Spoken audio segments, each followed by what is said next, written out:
Have you ever been late to anything? You all laugh, meaning that you all have been one way or another. Being late could mean embarrassment. Being late could mean that we got stuck somewhere and we couldn't get where we wanted to. Being late also means you might have to stand out and wait and nobody going to open the door for you. I've been late a lot of times as a student. And every time I got to the classroom late, my teacher would ask me to stand outside until the hours finished. That was the educational experience in Vietnam under the Communist Party. When you are late for something, it means you are being excluded from that very thing you invited to. So my brothers and sisters, today our Lord talk about being late to welcome the bridegroom. A very poignant analogy to the coming of our Lord. He announces his coming.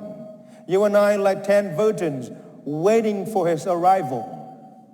5 very smart, and 5 is not so smart at all. They equally being called, announced to, and they equally being invited to welcome the bridegroom. But they lack one thing, those foolish virgins, the oil.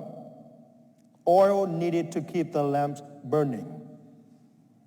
And a terrible judgment at the end. I don't know you. Now, my dear brothers and sisters, take a look at that phrase. I don't know you. Not only in the Gospel of St. John, but Matthew and Luke, toward the end of the Gospel, when they talk about the coming of the good Lord, when he finally judges the living and the dead, he's going to sort out goat and sheep. He's going to make sure you and I receive our just judgment. A terrible phrase, I don't know you. That means you're not going to be inside. I don't know you, it means that we have been done enough to get inside the banquet. I don't know you, it means you are no longer welcome. You have excluded yourself because you do not have enough oil. Now, interesting enough, the word knowing in the Bible is not just a theological or intellectual knowledge of something. Knowing in the biblical sense means intimacy. Knowing means that do I intimately link, do I intimately united, do I intimately know the one that I say I love, I worship, I care? Just like husband and wife. Just like 2 friends. Knowing is not just knowing your address, but knowing the habits, knowing the thoughts and minds, knowing the will of the other person. Knowing is intimacy, a deep and profound life-giving relationship. When the good Lord is saying, I don't know you, it means that we have not developed that relationship with him. It means that we have denied him. We have rejected him. He reached out to us and he said, I don't want you. I don't want you. I seek something else. I rather sleep or doing anything else rather than preparing the lambs to wait to welcome the bridegroom. The oil, therefore, my dear brothers and sisters, it's our life of faith. It's our life of charity. It's our life with God. Let's take a look at those 3 goals that the parish and the diocese has. This specifically designed for you and for me to keep the oil burning. The first has to do with the amazing experience of being with God together here. Many of us rightly criticize me that Father Anthony is a father of statues. You know, you go over there, you see a lot of statues. And in the church, there's a lot of stained glass and beautiful depiction of the saints. Here's something that we want to keep in mind. You and I, we are not angels. You and I, we are men and women of flesh and spirit.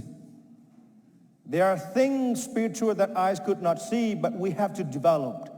And there are things that physically we have to touch, to feel, to see, to really carry and touch and smell in order to make sure we are connected. None of us here have wings and fly to heaven, but yet we have feet and hands and eyes and ears to see and to touch and smell. And therefore, that's the liturgy of the church. We have both heaven and earth united to celebrate the faith with the incense, with the altar, with the singing, with you and I present here in the church, with the statues of the saints to remind us of those who are here, who have built the church, who have died for the church. The angels and the saints are among us. We are reminded of their examples, of their love, of their dedication. So liturgy and devotional practices here in the church desire to help us to develop that intimacy with God. Nobody who say, I love God and did not love the community of faith. Nobody who say, I love God and reject the saints. Nobody say, I love you, God, and say no to the friends of the Almighty Father and our Lord Jesus on this earth. That would be a lie. To say, I love you, but I don't care about your people. I love you, but I hate your church. No, that would be a lie. So the first thing that we wanted to keep the oil burning, to love the church, to celebrate the faith of the church in the context of a community, both devotional and liturgical. How about the second thing? We should be disciples of Jesus on the go. We should be engaged. We should be engaging in the works of the disciples of our Lord.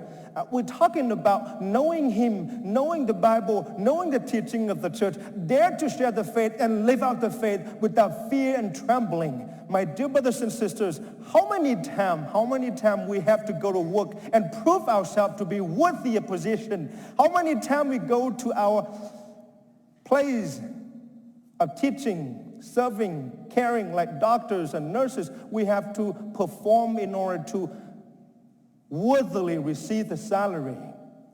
And how about our relationship with God? We call ourselves beloved children. We call ourselves beloved disciples of Jesus. We call ourselves followers of Jesus. Have we done enough to prove us we are worthy? Have we walked on the path of sharing the faith with others so that we could dare to say, I know Him. I intimately know Him. I know His will for me. I love Him truly. I don't just believe because my father tells me so. I don't just believe because my mother told me so.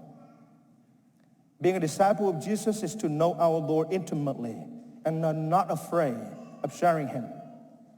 And finally, it has to do with the works of mercy and charity and justice. Gospel of St. Matthew chapter 25, when a bunch of people show up at the gate of heaven and our Lord are questioning them one by one. When did you give me a cup of water when I'm thirsty?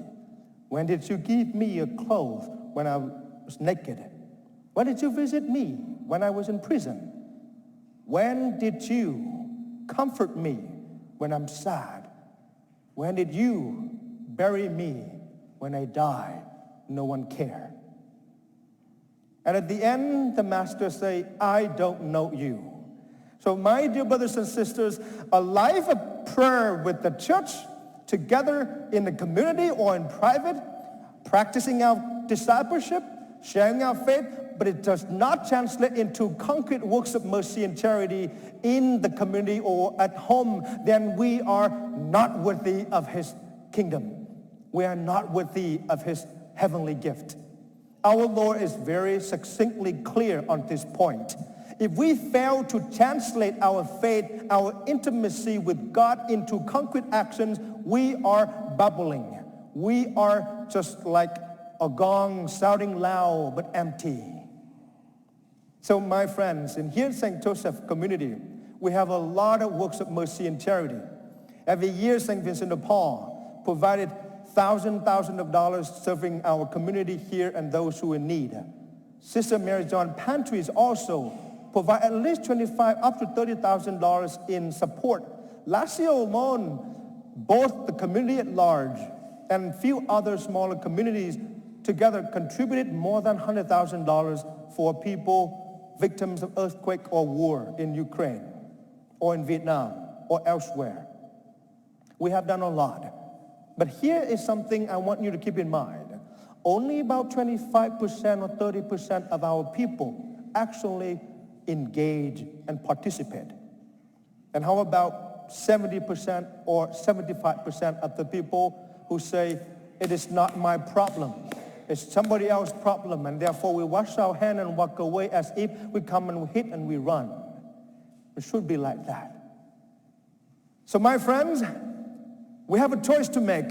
Shall we be prepared like a wise virgins, or we stupidly sleepy and no longer anticipate the coming of our Lord and therefore let go of everything and therefore no oil left? And at the end we hear the terrible saying, I don't know you. But the good Lord knows us, and we know him. We love him. That's why we are here. Let's together commit to this work of love and mercy and charity. Let's together share our faith boldly as community and individual members of this parish. Let's together worship him right. That is how we're going to keep oil burning.